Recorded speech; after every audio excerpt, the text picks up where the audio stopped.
बहू, ए बहू। हाँ पिताजी। अरे न्यूज़पेपर कहाँ रखा है? वही टेबल पर रखा होगा।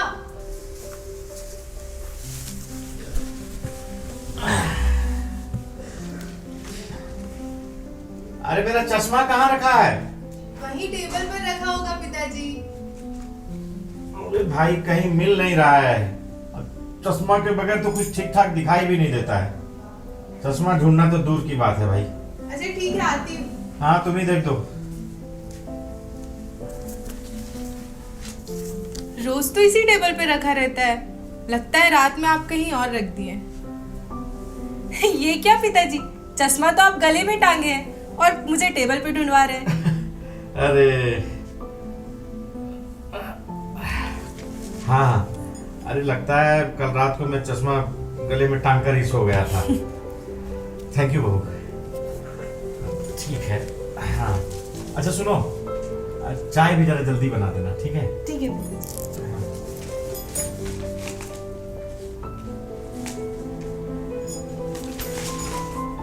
पूजा, पूजा मैं दुकान के लिए निकल रहा हूँ। ठीक है। पापा क्या कर रहे हैं आप? ये न्यूज़पेपर के साथ व्यायाम क्यों कर रहे हैं? अरे व्यायाम नहीं कर रहा हूँ, पेपर की छपाई लगता है खराब है, इसीलिए थोड़ा आगे पीछे करके पढ़ने की कोशिश कर रहा था। नहीं जरा दिखाइए मुझे।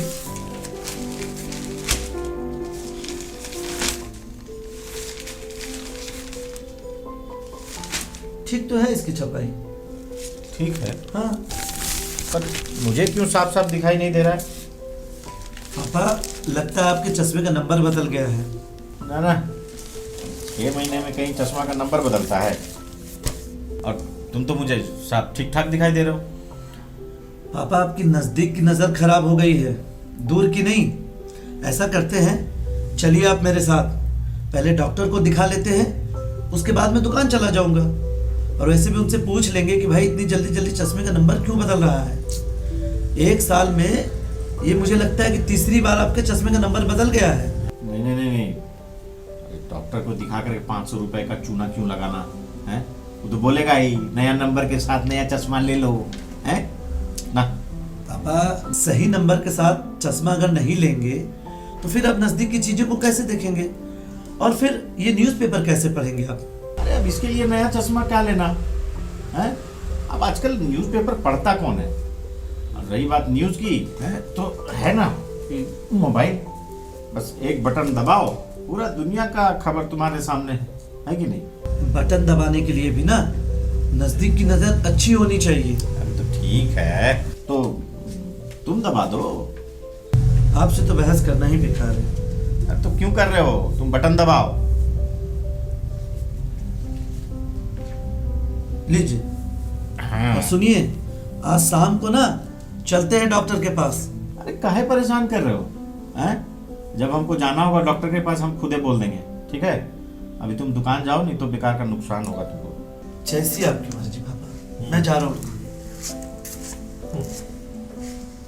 अरे बहू, बहू, जी पिताजी। अरे चाय नहीं हुआ? बस हो गया। अच्छा सुनो ना, चाय वही अंदर वाला टेबल पे रख दो, हम वहीं आके पी लेते हैं। ठीक है पिताजी।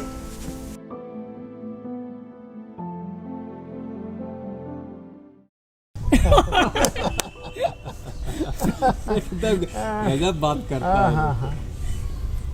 अरे भाई गर्मी का मौसम तो आ ही गया। हाँ भाई, मार्च का महीना आ गया है, गर्मी तो अब बढ़ेगी ही। सही बोले, फिर से वही गर्मी, धूल, लू, पसीना। भैया हमको तो ठंड का मौसम ही अच्छा लगता है। जैकेट और स्वेटर पहनो, हो गया काम। ये भी बात। सही बात अरे है। पर क्या करे राकेश बाबू, अरे आपके लिए सालों भर तो ठंडी रह नहीं सकती, थोड़ा मोड़ा गर्मी तो झेलनी पड़ेगी ना। अरे प्रवासी पक्षियों की तरह ठंड प्रदेश में प्रवास करते रहो, नहीं लगेगी गर्मी है?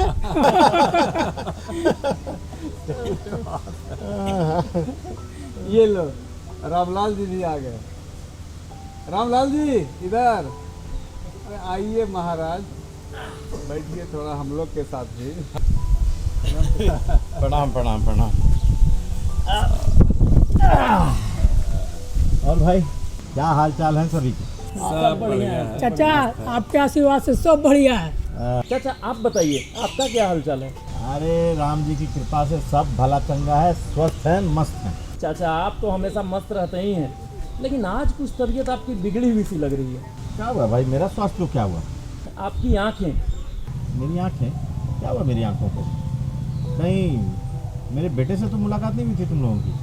नहीं नहीं, उससे मिले तो हफ्ते भर से ऊपर हो गया। तो फिर क्या गड़बड़ लग रही है मेरी आंखों में? आपकी आंखें थोड़ी खुली हुई सी लग रही हैं। क्यों भाई लोग?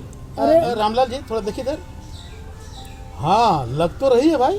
चाचा लगता है कि आप देर रात तक जग गए थे क्या? अरे नहीं भाई, ये रास्ते का धूल धक्कड़ और गाड़ी का धुआं वगैरह कुछ लग गया होगा, उसी से फूल गया है। हम भी धूल धक्कड़ और धुआं झेल रहे हैं, पर हमारी आंखें तो नहीं खुली हैं। अरे भाई, अब सबका शरीर एक जैसा थोड़े होता है, सबका शरीर अलग अलग होता है।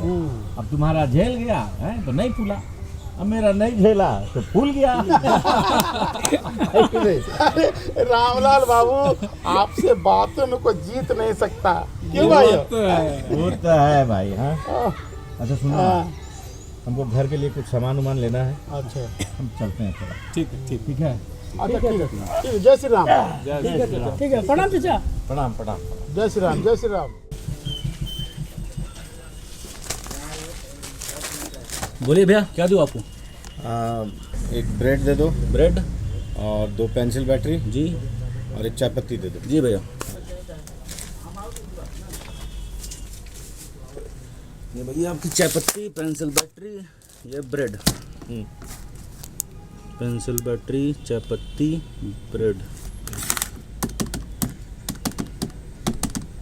भैया आपके हो गए 150 रुपये। हाँ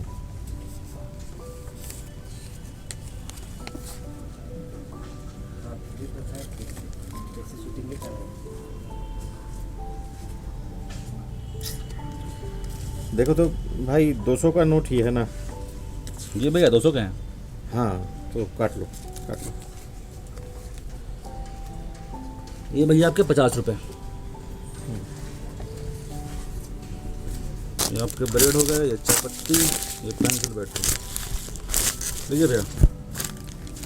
ठीक है भाई। ठीक है भैया।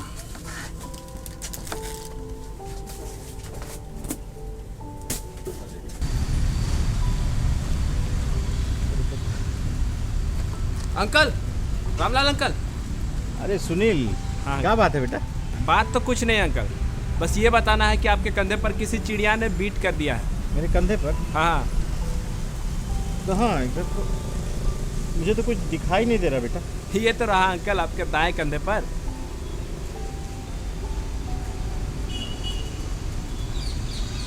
मुझे कुछ दिखाई नहीं दे रहा। ये तो रहा अंकल आपके दाएं कंधे के सामने की तरफ। तो क्या है ना बेटा, कि मेरी सामने की आंखों की रोशनी के साथ साथ साइड की भी रोशनी थोड़ी ख़राब हो गई है। अच्छा, इसलिए मुझे मेरे कंधे पर थोड़ी बीट नहीं दिखाई दे रही है। तुम बेटा ज़रा ये साफ़ कर दो ना। अच्छा ठीक है, रुकिए 1 मिनट।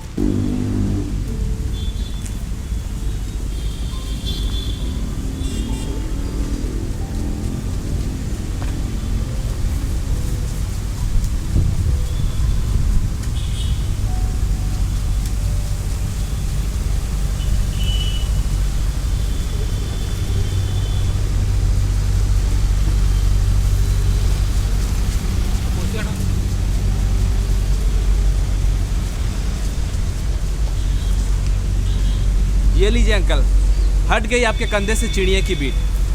ठीक है बेटा, बहुत बहुत धन्यवाद। इसमें धन्यवाद का क्या बात है अंकल? अच्छा ठीक है। ठीक।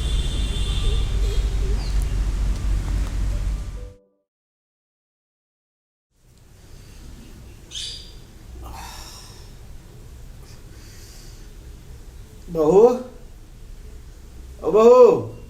जी पिताजी। क्या हुआ पिताजी? अरे कुछ नहीं, सर में हल्का सा दर्द हो रहा है। आजकल अक्सर आपके सर में दर्द होता है, एक बार डॉक्टर से दिखा लीजिए ना। अरे उम्र का तकाजा है बहू, सर दर्द वगैरह तो लगा ही रहता है। तुम एक काम करो, थोड़ा ठंडे तेल से मालिश कर दो, सर दर्द अपने आप ठीक हो जाएगा। वो तो मैं कर दूंगी, लेकिन एक बार डॉक्टर से दिखा लेते तो अच्छा होता। ठीक है, देखा जाएगा। अभी तुम मालिश कर दो। ठीक है पिताजी।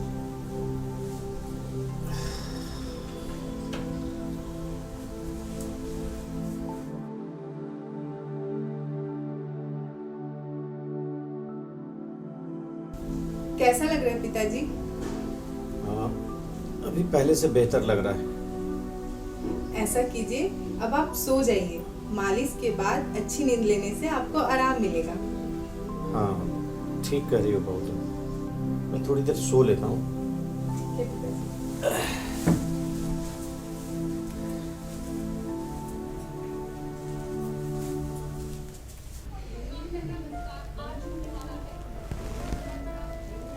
अरे ये टीवी की स्क्रीन पर धब्बा कैसे?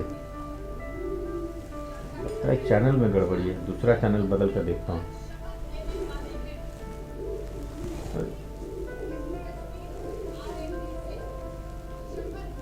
लगता है ब्रांडेड टीवी कंपनी वाले आजकल ठगी पर उतर आए हैं। अब देखो, ये टीवी को लिए 1 साल भी नहीं हुआ और स्क्रीन पर धब्बा उतर आया।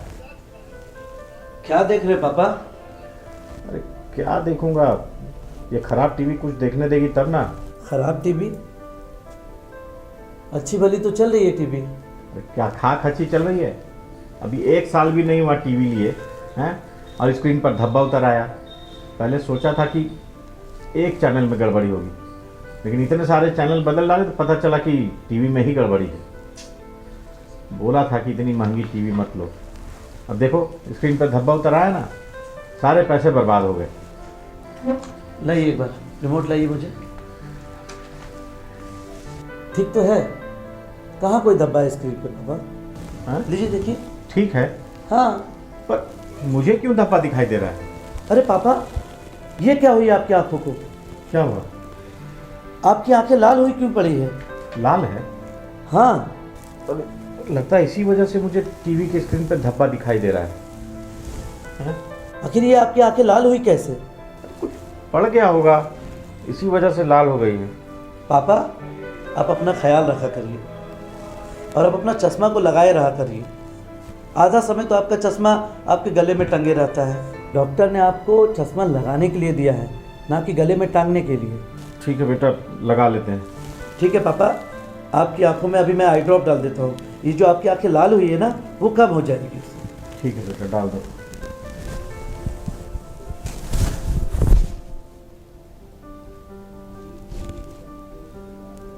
खुली आंख।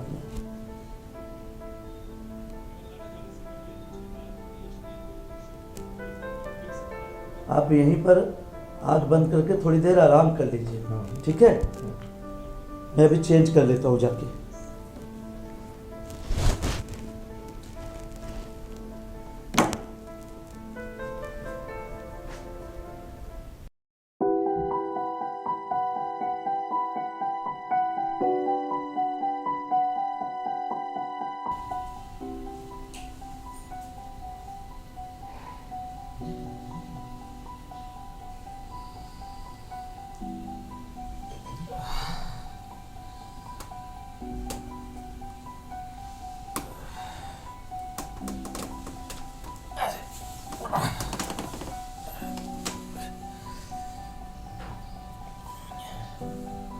आज लगता है मैं जल्दी उठ गया। अभी तो रात ही है।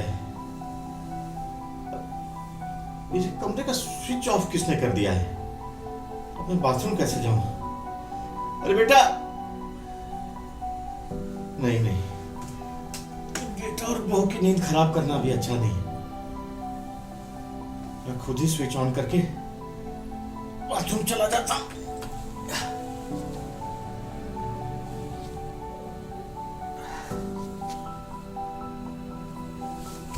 अरे बाप रे! बेटा, पापा, क्या हुआ पापा? अरे अरे क्या हुआ पापा? अरे मैं अंधेरे में स्विच ऑन करने जा रहा था, मैं टकरा गया, पैर में बहुत चोट लग गई है। अंधेरे में? पर यहाँ तो इतना उजाला है। और वैसे भी पापा, दिन में भला अंधेरा कैसे रहेगा? दिन? हाँ, उजाला है, पर मुझे अंधेरा क्यों दिखाई दे रहा है? क्या बात कर रहे पिताजी, सुबह का 7 बज रहा है और हर तरफ उजाला है। 7 बजे हैं? हाँ। मेरी आंखों के सामने पूरा अंधेरा क्यों दिखाई दे रहा है? क्या बात कर रहे हैं पापा आप? मेरी आंखों के सामने पूरा घुप अंधेरा है, मुझे कुछ नहीं दिखाई दे रहा बेटा। अरे पापा, पापा आप घबराइए मत ना, अब मत घबराइए, हम लोग हैं ना, अभी हम आपको डॉक्टर के पास लेके चलते हैं। चलो पूजा, पापा को आइए पापा, आराम से चलिए। हाँ बेटा, मुझे डॉक्टर के पास ले चलिए।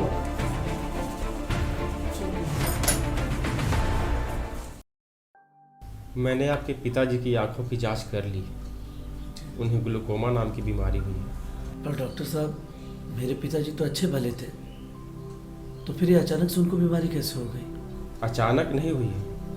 ग्लूकोमा एक ऐसी बीमारी है जो धीरे धीरे मरीज के आंख की ऑप्टिक तंत्रिका को नुकसान पहुंचाती है। ग्लूकोमा में पीड़ितों को आमतौर पर कोई लक्षण नहीं आते हैं, या फिर आंखों का फूलना, आंख लाल हो जाना, आंखों के विजन फील्ड का दायरा कम होना आदि जैसे सिम्टम्स दिखाई देते हैं। डॉक्टर साहब, मेरे पिताजी को ऐसे कई सिम्टम्स आए थे। अगर आप उस वक्त ही अपने पिताजी को हमारे पास लेकर के आ जाते तो इनकी आंखों की रोशनी बचाई जा सकती थी, पर अफसोस कि इनकी आंखों की रोशनी जा चुकी है। डॉक्टर साहब, क्या मेरे पिताजी अब कभी देख नहीं पाएंगे?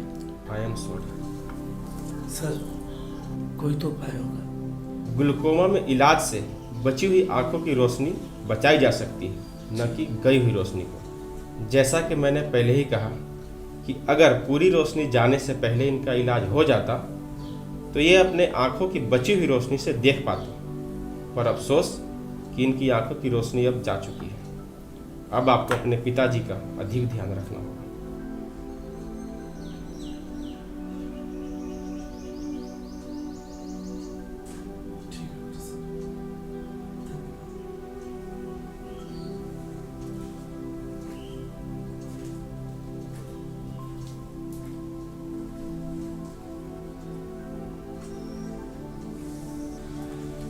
चलिए पापा, चलिए।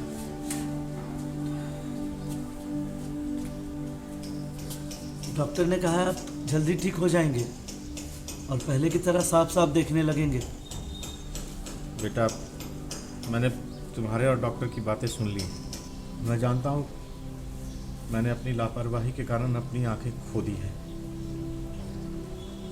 मैं कभी नहीं देख पाऊंगा। पापा, आप उदास मत होइए, मैं हूं ना, मैं बनूंगा आपकी आंखें। मुझे पता है बेटा, तुम हमेशा मेरे साथ हो। मैंने अपनी लापरवाही के कारण अपनी आंखें खोई है, लेकिन अब कोई दूसरा आदमी इस बीमारी की चपेट में ना आए और अपनी आंखों की रोशनी न खोए, इसलिए मैं ग्लूकोमा के बारे में लोगों के बीच जागरूकता फैलाऊंगा। चलिए पापा, अच्छे से नीचे। तो ये थी मेरी कहानी। मैंने लापरवाही की तो मैंने अपनी आंखों की रोशनी खो दी, जो कि अब कभी वापस नहीं आ सकती।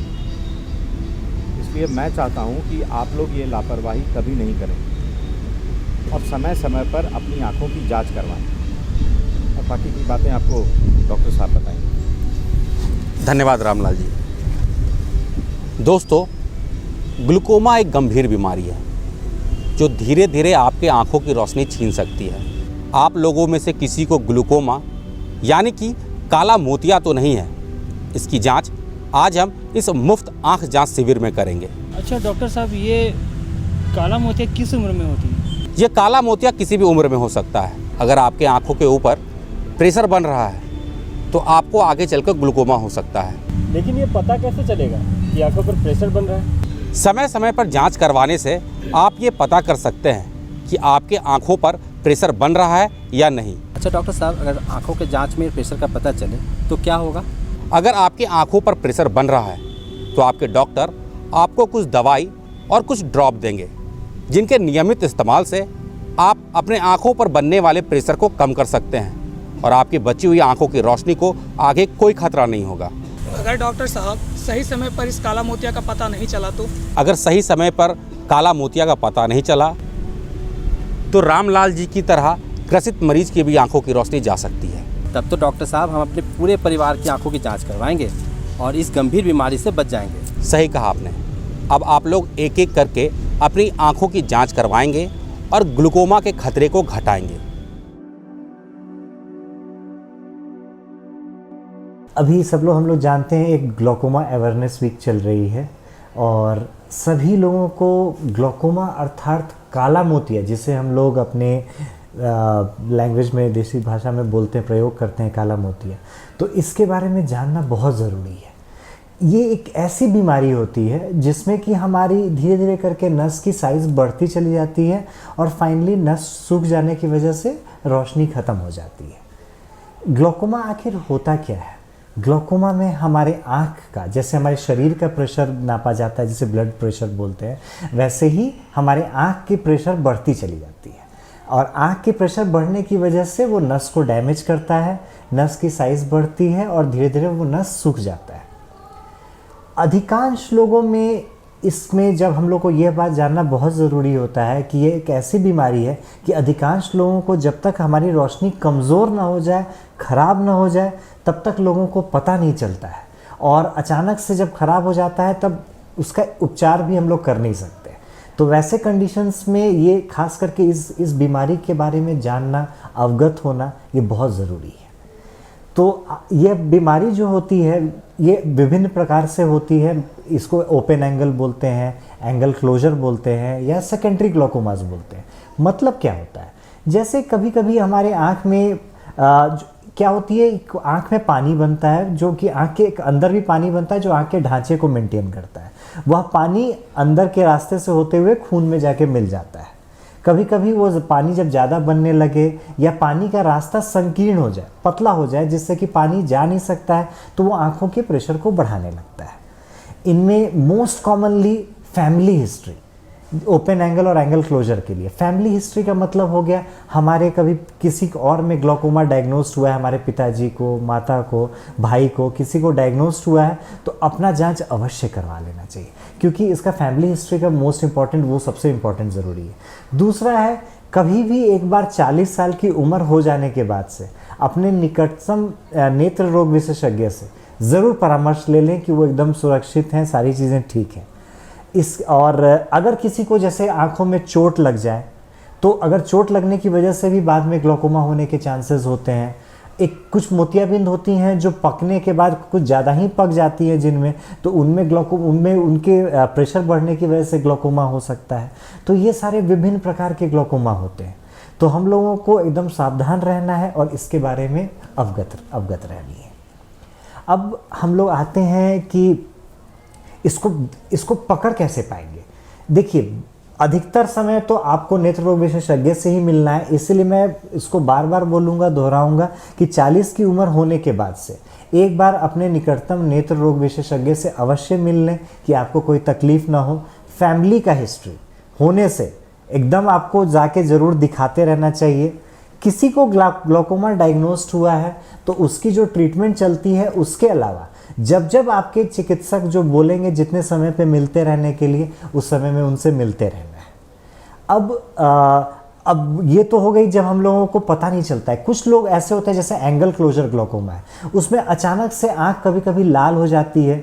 कलर्ड हैलोस मतलब कि एक रिंग जैसा दिखता है जिसमें कलर्ड रिंग्स दिख सकते हैं, तो ये सब चीज़ें उसके हैं। कभी कभी शाम के वक्त में जब थोड़ा सा रोशनी कम रहती है, अचानक से तेज़ आँख में दर्द होना, उसके साथ लाल हो जाना, ये सब एंगल क्लोजर के सिम्टम्स हैं। मैंने अभी पहले बताया था कि चोट लगने के बाद भी ग्लूकोमा हो सकती है, तो उन सब चीज़ों को भी एक बार दिखाते रहना चाहिए। अब ग्लूकोमा से घबराएं नहीं, मतलब अगर स्टार्टिंग में ग्लूकोमा डिटेक्ट हो जाता है तो हमारे पास उसको देखिए, इसको इलाज हम इसको कंप्लीटली क्योर नहीं कर सकते, लेकिन हम लोग इसको जहाँ तक ग्लूकोमा हो चुका है उसको वहाँ पर रोकना ज़रूरी है और आराम से उसको रोका जा सकता है विभिन्न प्रकार। सबसे पहले तो हमारे आँख के लिए बहुत सारी ग्लूकोमा के लिए आई ड्रॉप्स बनी है। आई ड्रॉप से हम लोग प्रेशर को कंट्रोल करते हैं, आँखों के प्रेशर को, और आँख के प्रेशर्स को अगर कंट्रोल रहती है तो फिर वो ग्लूकोमा में प्रोग्रेशन नहीं होता है। उसके विभिन्न प्रकार के टेस्ट दिए जाते हैं, जिन टेस्ट जैसे कि आपका OCT, RNFL, HFA होता है, तो विजुअल फील्ड्स जिसको बोलते हैं, तो ये सब टेस्ट करवाने अनिवार्य होते हैं। और जब जब आपके चिकित्सक बोलेंगे, नेत्र रोग विशेषज्ञ बोलेंगे, तब तब जा के आपको ये सब टेस्ट करवाना चाहिए। तो इस तरीके से जब ग्लूकोमा डिटेक्ट हो जाती है तो ये सब जांच के बाद जब मान लीजिए अगर आपको ट्रीटमेंट चालू किया जाता है, ट्रीटमेंट को कभी भी छोड़े नहीं, भूले नहीं। हो सके तो मोबाइल पर उसका अलार्म लगा लें कि मुझे किस वक्त वो दवा लेनी है, और दवा एकदम समय अनुसार लें। तो हमेशा ग्लूकोमा के रोकथाम में वो काफ़ी मदद करती है। अगर प्रेशर्स जो हो रही है हमारे ड्रॉप से कंट्रोल नहीं हो रही है तो उसके ट्रीटमेंट में हमारे टैबलेट्स आते हैं। इनफैक्ट अगर उससे भी कंट्रोल नहीं हो रही है तो सर्जिकल ट्रीटमेंट होती है। मतलब लास्ट में हम लोगों को सर्जरी पे जाना पड़ता है जिससे कि हम लोग ग्लूकोमा की ट्रीटमेंट कर सकते हैं। तो आँख हमारी एक अमूल्य धरोहर है, हमारे आँखें जो हैं, और इससे हम पूरी दुनिया को देख पाते हैं। इसकी रोशनी को बचाना भी हमारी ही जिम्मेदारी है। तो इससे किसी भी प्रकार से कुछ भी लक्षण आने से, किसी भी प्रकार की समस्या होने से उसे बिल्कुल इग्नोर नहीं करें और अपने निकटतम नेत्र रोग विशेषज्ञ से अवश्य मिलें।